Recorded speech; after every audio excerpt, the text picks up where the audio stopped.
program, which is the colorectal research program at HMRI, is really focused on three main areas. Number one is improving outcomes in colorectal surgery, and we put every patient who will consent to participate, who is having major surgery, on a research protocol. And the goal of that is to look at what we're doing step by step, both in the pre, the intra, and the post-operative course, to see how we can improve outcomes, how we can reduce complications, how we can reduce length of stay, and in doing so, get patients back to a more meaningful quality of life more rapidly. So over the past couple of years, we've done a number of important changes in our treatment related to what we found with respect to our research studies. Number one, we've looked at laparoscopic versus open surgery for colorectal procedures, and we've shown by using a national quality database that we can reduce wound infection rates from about 15% down to 9%. That was on a national basis. On our Huntington patients, we reduced them down to nearly 6%. The advisory board, which is a healthcare think tank and helps programs and hospitals plan future resource allocation, estimated that by last year, 2/3 of colorectal procedures would be done by a minimally invasive fashion. That's not the case.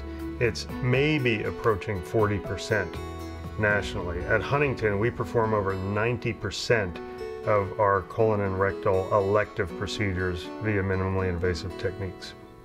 The second and perhaps more profound impact that we've had is to use a technique or a set of processes called accelerated care pathways, or enhanced recovery after surgery pathways.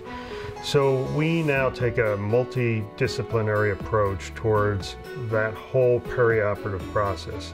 That starts with education to meet expectations, education about nutrition, education about what the postoperative course will be. Then we have very specific criteria for intraoperative processes and how we don't overly hydrate patients in the operating room, and how we don't starve them before surgery to help their gut function return to normal at a more rapid rate. And we use a series of medications to block the effect of some of the other drugs that we give, such as opioids, that can slow gut motility afterwards. So using all of these multimodality techniques, we've actually been able to reduce our length of stay for laparoscopic cases at the Huntington Hospital by 1 full day. We've been able to reduce the length of stay for open cases for 2 days, and net of drug costs with these more expensive drug therapies, we actually save the hospital about $1,500 per case in direct cost after implementation of these processes. So again, translating what we're doing in research to the hospital and making real-world differences.